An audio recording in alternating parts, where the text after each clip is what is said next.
प्यारे बच्चों, आज हम कक्षा 8 का लेसन नंबर 3 करेंगे बच्चों। लेसन नंबर 3 जो कि रेशो से संबंधित है।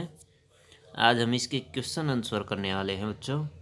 तो देखिए बच्चों, प्रश्न नंबर 1, कपड़े कितने प्रकार से प्राप्त रेशो से बनता है? तो 2 प्रकार के रेशो से बनता है, प्राकृतिक रेशे और कृत्रिम रेशे। प्राकृतिक वो होते हैं जो प्रकृति में पाए जाते हैं, जैसे कपास, ऊन, रेशम। कृत्रिम रेशे वो होते हैं जो मनुष्य द्वारा निर्मित किए जाते हैं। देखिए आगे वाला क्वेश्चन है बच्चों, कुछ प्राकृतिक रेशों एवं उनके स्रोतों के नाम लिखिए। कपास पौधों से प्राप्त होता है, कपास के पौधे से। ऊन जंतुओं से, भेड़ जैसे बकरी है, ऊँट है, याक है आदि जंतुओं से प्राप्त होती है। रेशम जंतुओं से, रेशम कीट से प्राप्त होता है बच्चों रेशम। संश्लेषित रेशे किसे कहते हैं? ऐसे रेशे जो मनुष्य स्वयं तैयार करता है, संश्लेषित अथवा कृत्रिम रेशे इन्हें कहा जाता है बच्चों। रेयोन क्या है? इसे कृत्रिम रेशे रेशम क्यों कहते हैं? रेयोन रेशम के समान गुणों वाला रेशा है, जिसे वैज्ञानिकों द्वारा काष्ठ लुगदी अथवा लकड़ी से प्राप्त किया गया, लकड़ी की लुगदी के रासायनिक उपचार से प्राप्त किया गया रेशा है। चूँकि रेयोन रेशम के समान बुना जाता है और गुण भी समान होते हैं, इसलिए रेयोन को कृत्रिम रेशा कहा जाता है बच्चों। आगे देखिए बच्चों क्वेश्चन, संश्लेषित रेशे के का नाम बताइए जिसका तार इस्पात के तार से भी मजबूत होता है। तो उसका नाम बताइए बच्चों, उसका नाम क्या है?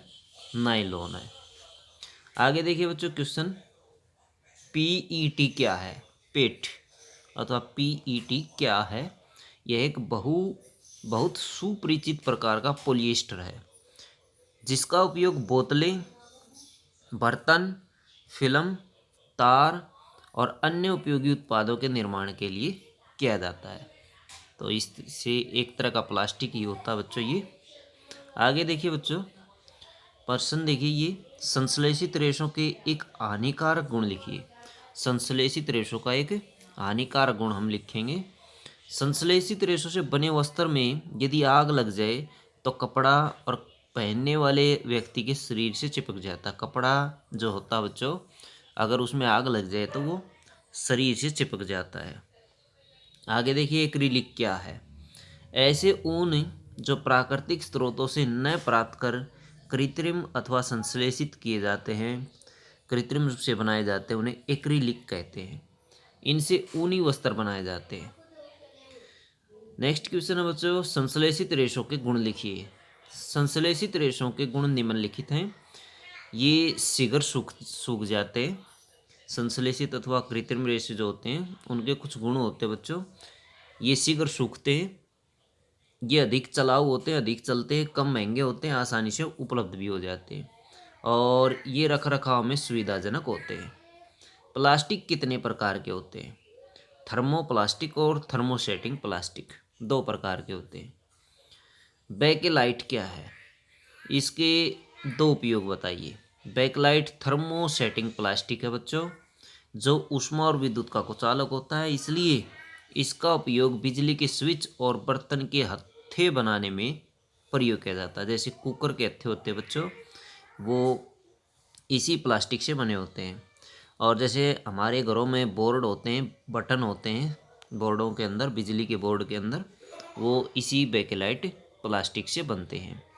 बेकेलाइट प्लास्टिक अथवा थर्मोसेटिंग प्लास्टिक ऐसा प्लास्टिक है, यदि एक बार उसे ढाल दिया जाता है, जो आकार दे दिया जाता है, दोबारा उसका आकार हम चेंज नहीं कर सकते और उसको हम रिसाइकल भी नहीं कर सकते। जबकि थर्मोसेटिंग प्लास्टिक ऐसा होता है, थर्मोप्लास्टिक ऐसा प्लास्टिक होता है जिसको हम बार बार पिघला करके दूसरा रूप देते रहते हैं। आगे क्वेश्चन देखिए बच्चों, सबसे अधिक ऊष्मा सहने की क्षमता वाले प्लास्टिक का नाम लिखिए। तो सबसे अधिक ऊष्मा जो सहन करता है बच्चों, वो कौन सा प्लास्टिक है? वो मेलामाइन है, मेलामाइन प्लास्टिक है। खाद्य पदार्थों के संचयन खाद्य पदार्थों के संचयन हेतु प्लास्टिक पात्रों के उपयोग के 3 प्रमुख लाभ बताइए। तो 3 लाभ बताइए। प्लास्टिक पात्र सबसे सुविधाजनक होते हैं क्योंकि उनका भार हल्का होता है। हल्का भार होने के कारण इनका सबसे ज़्यादा प्रयोग होता है। कीमत कम होती है और अच्छा सामर्थ्य होता है और उपयोग में आसानी होती है। आसानी से इसको प्रयोग में लाया जा सकता है। इसको एक स्थान से दूसरे स्थान पर भी आसानी से ले जाया जा सकता है। इसलिए प्लास्टिक से बनी हुई वस्तुएं काफ़ी ज़्यादा मशहूर हैं और सबसे ज़्यादा प्रयोग में लाई जाती हैं। थर्मोप्लास्टिक और थर्मोसेटिंग प्लास्टिक में अंतर बताइए। तो दोनों में अंतर देखेंगे। इम्पोर्टेंट क्वेश्चन है बच्चों, काफ़ी बार एग्जाम में आता है। Thermoplastic, thermosetting plastic. अब देखिए बच्चों, पहला अंतर देखिए, ये गर्म करने पर विकृत हो जाते हैं। विकृत होना बच्चों, उसका आकार बदल जाना, आकार बिगड़ जाना। ये गर्म करने पर विकृत नहीं होते, इनका आकार नहीं बदलता है। ये सरलतापूर्वक मुड़ जाते हैं, इनको मोड़ा जा सकता, तोड़ा भी जा सकता है। ये मुड़ते नहीं हैं, सीधा टूटते हैं। इनका उपयोग खिलौने और बर्तनों के बनाने में किया जाता है। सबसे ज़्यादा खिलौने और बर्तन इसी प्लास्टिक से बनाए जाते हैं। इनसे बर्तनों के हत्थे जैसा गर्मी सहन करने वाले सामान बनाए जाते हैं। जैसे बर्तनों के कुकर के हत्थे हो गए और अन्य चीज़ों के हत्थे भी इससे बनाए जाते हैं। आगे देखिए बच्चों, समझाइए कि डेगची के हत्थे थर्मोसेटिंग प्लास्टिक से क्यों बनाए जाते हैं। इनमें ऊष्मा सहन करने की क्षमता अधिक होती है और गर्म होने पर ये नरम नहीं होते हैं, इसलिए इनका प्रयोग थर्मोसेटिंग प्लास्टिक का प्रयोग अधिक किया जाता है और डेगची के हत्थे बनाने में प्रयोग किया जाता है। आगे देखिए, आग बुझाने वाले कर्मचारियों के परिधानों पर किस पदार्थ की परत चढ़ी होती है और क्यों। आग बुझाने वाले जो वस्त्र होते हैं बच्चों, परिधान होते हैं वस्त्र, उनके ऊपर किस पदार्थ की परत चढ़ाई जाती है ताकि वो आग से बच सके।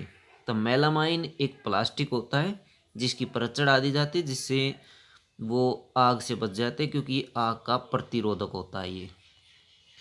जैव निम्नीकरणीय, आगे देखिए बच्चों, जैव निम्नीकरणीय और जैव अनिम्नीकरणीय में क्या अंतर है। जो पदार्थ प्राकृतिक प्रक्रिया जैसे जीवाणु की क्रिया द्वारा अपघटित हो जाता है, जैव निम्नीकरणीय कहलाता है। जैसे फलों और सब्जियों के छिलके, ये बच्चे हम जिस तरह से फेंक देते हैं इन छिलकों को, फलों को, वो गल सड़ जाते हैं और उनको कुछ जीवाणु है वो अपघटित कर देते हैं और मिट्टी में बदल देते हैं, जैसे कागज और खाद्य पदार्थ है। लेकिन कुछ ऐसे पदार्थ होते हैं जो अपघटित नहीं होते, जैसे प्लास्टिक होता है। जो पदार्थ प्राकृतिक प्रक्रिया द्वारा आसानी से अपघटित नहीं होते हैं, जैव अनिम्नीकरणीय पदार्थ कहलाते हैं। जैसे बच्चों प्लास्टिक है, पॉलीथीन है। प्लास्टिक और पॉलीथीन को हम अजैव निम्नीकरणीय में रखते हैं बच्चों, क्योंकि ये अपघटित नहीं होते जीवाणुओं के द्वारा। तो ये थे बच्चों आपके लेसन नंबर 3 के क्वेश्चन आंसर।